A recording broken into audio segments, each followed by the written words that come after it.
My name is SankalpVarma, and it is a privilege to be a candidate for City Councilman of Santa Clarita. I was born in India, moved to the Bronx, lived in Philly, Orange County, North Carolina, San Diego, Sherman Oaks, Santa Clarita. They all have their charms, but I'm running for City Councilman for Santa Clarita. That's how much I love this place. I've been in Santa Clarita for over 10 years, so I'm a local now. What brought me to Santa Clarita was I used to work in post-production. So I started, for one of the biggest post houses, I started a DVD manufacturing plant for them in the industrial park in Valencia. The owner said, here, make this work. By the time I was done with it, we were manufacturing over 1 million DVDs. I have a 4-year-old son. After I had Max, my son, everything in my life changed. I started driving for Uber. And driving for Uber, it gave me a real perspective of our community, of not just the people in this room, but your kids, your grandkids. It really gave me a real understanding and a connection of what is needed and what we can do, both short-term and long-term. I have 5,000 five-star ratings. I'm close to 9,000 rides. My driving rating is a 4.96.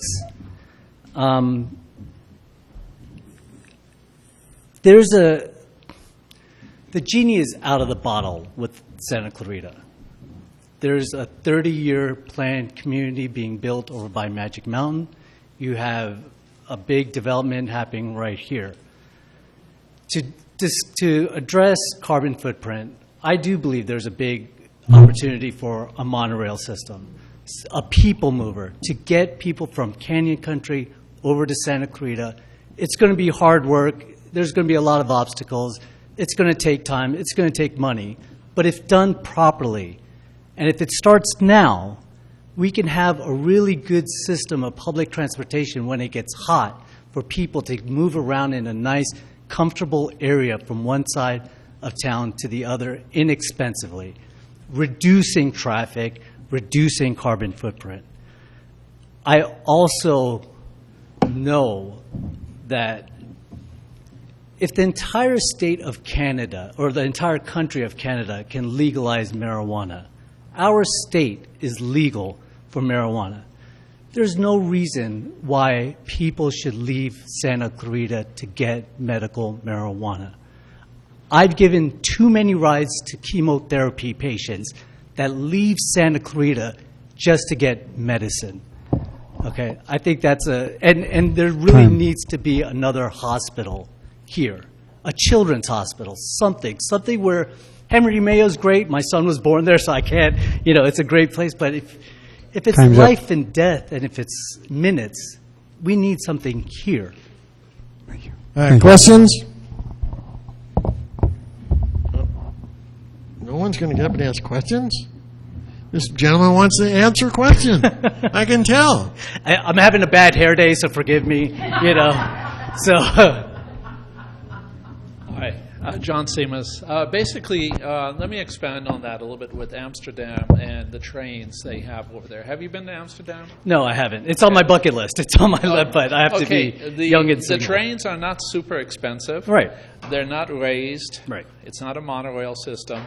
It's the same level as the traffic next to the train. And there are lanes going through downtown Amsterdam between the rivers there, transporting people very quickly, by the way, and relatively inexpensively. For a couple of euros, you can ride on the passenger car trains, and there's like 3 of them hooked up together, and it seats about and stands about 150 people. Those 3 cars, and everybody behaves themselves, and you don't have any thieves on there. And your question, please. Okay, so my question is, what do you think about that type of a train versus elevated trains, which this community probably would not be in favor of. You know?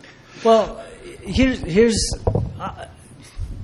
it could be a people mover. There's a dried up riverbed, and we can preserve that riverbed, but we can also use the way that riverbed is going through town and connect not just Canyon Country, but Newhall, Valencia, maybe even as far as Castaic and Magic Mountain. Not to mention the view that you have of all these beautiful mountains and the sunset and the sunrises.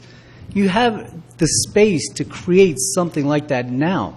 And it can be done. It can be done. It's going to be, it's going to take rolling up your sleeves, and it's going to take, but it'll create jobs.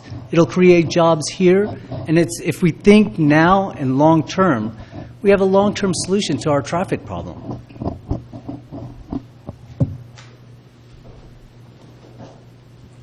Cher Gilmore. So if a rail is not likely to happen, what would be your second or maybe third options for addressing climate change through lowering our carbon footprint? So one of the things that when I first moved to Santa Clarita, I lived over by Granary Square, and they have all the Paseos that go around town. And the Paseos were created by a German guy who hated cars, which is an oxymoron to me, you know, for a German guy to hate cars. But he engineered the Paseos to be able to get around town without going to a major intersection. I think there's a very viable way to connect and expand on those Paseos out here and maybe in other places to promote people to use their bikes, to ride, make it safe, well-lit, call boxes in case of an emergency, or if something's going on, you know, we need to let someone know. I think that's another solution to, because I see the traffic problem every single day. I really do. And it is an issue, and it needs forward thinking.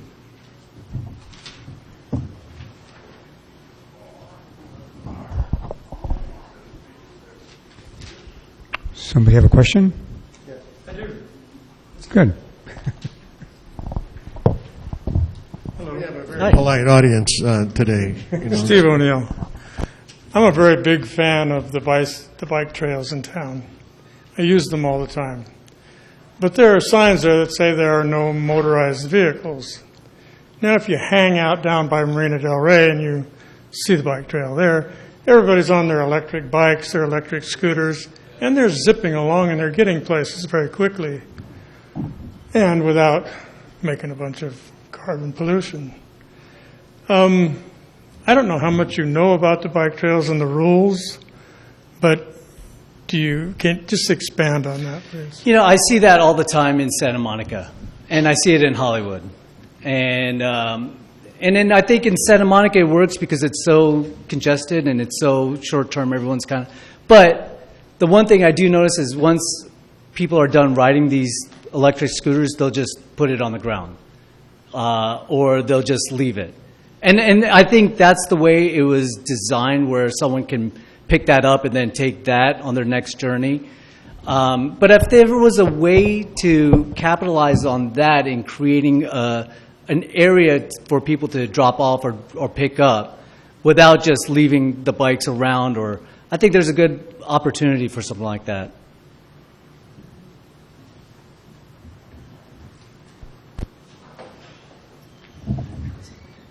So on a different topic, we'll get away from getting places for a minute. My name is Alan Ferdman, you know, and I want to say you have a very nice tie on. Oh. Okay. So what is your thoughts about districts and term limits and different things for our council? You know, I believe in fresh ideas. You know, I believe politicians get comfortable where they are. They're in it for other reasons. I think there's need for new ideas, fresh looks, fresh innovation, you know, for things to just move forward and have people that can think long term and have big goals and capitalize on that. And I think it does provide some stability, but I think the the passion runs out and it becomes more of keeping a job and health insurance than the greater good for the community.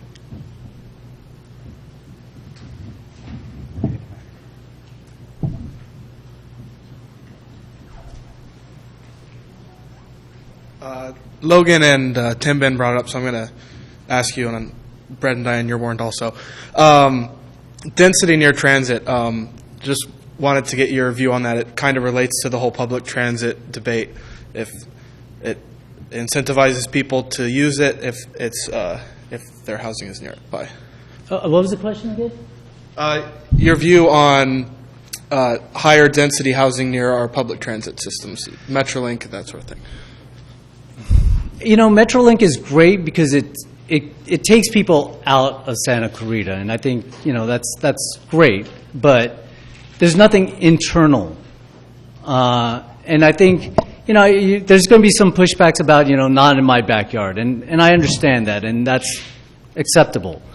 But if, for the greater good of the community, if we don't look at or consider other options of transportation, public transportation, safe, reliable public transportation, we're going to end up having more cars. You know, there's just more traffic. I face it every single day. I get I probably get frustrated more than you guys because I'm stuck in it all day. But I know the types of rides that I do in Santa Clarita are all very short runs.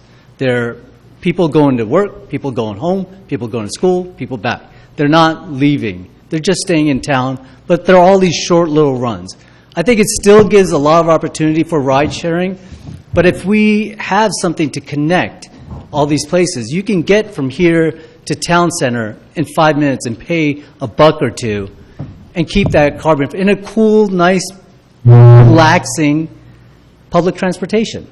And if you need an Uber or if you need some sort of ride share, one of the things that they're doing is a Tesla loop, which is back and forth to San Diego to LA, but in Teslas. No gas, all electrical. There could be an opportunity like that.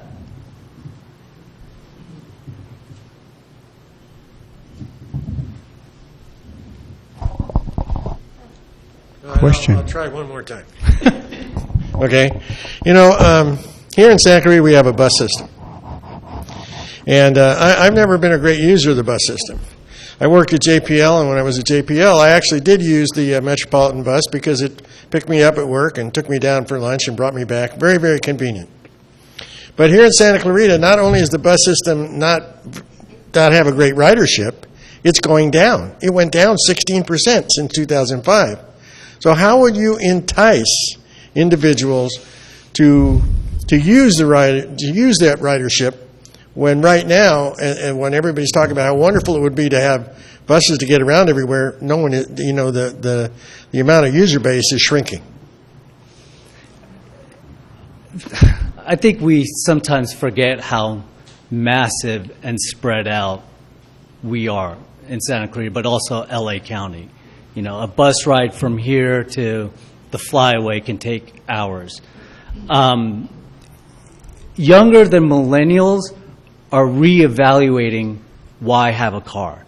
Between car payment, insurance, gas, maintenance, and parking, ride sharing is an alternative to them if they can Uber everywhere or take a Lyft everywhere. And most of the time they're staying within a 10-mile radius of where they are. So to promote bus, you know, there's a lot more fuel consumptions in buses. It takes longer. If you have technology now where you can press on your phone an app 3 times and someone's here within minutes to pick you up and take you wherever you need to go, you know, I think it's a more effective way to get around.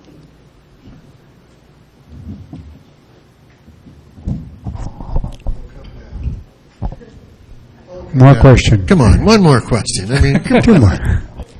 I can't keep thinking of these So things. what would you do with the area that the Bermite has been cleared out of? You know, I actually gave a ride to someone who works at JPL and NASA, and this guy literally puts stuff on Mars, and he lives here, and he was telling me about that. There you go. I probably gave you a ride, you know. I think for that area, I think there could be a big opportunity to create some sort of Olympic training center there. Okay, we have Castaic Lake. We have the Olympics coming in 2026. Once again, these are all long-term, and they sound out of the realm of possibility, but it's not. It takes a lot of hard work. It'll create a lot of jobs. We'll have an area that's geared towards young athletes, homegrown athletes, athletes that can participate in the Olympics, that can participate in other sports. So I think there's a big opportunity to create something like that in that area because it's so central.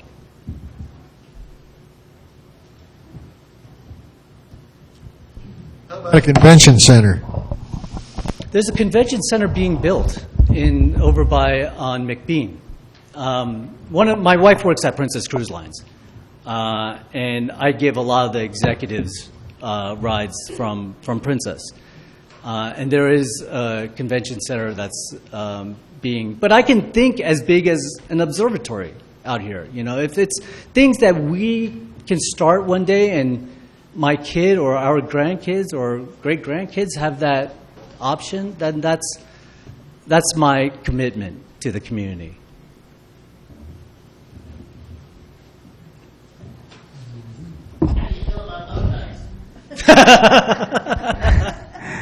One last question. Maybe. Yeah. Good evening. I'm Joan Dunn.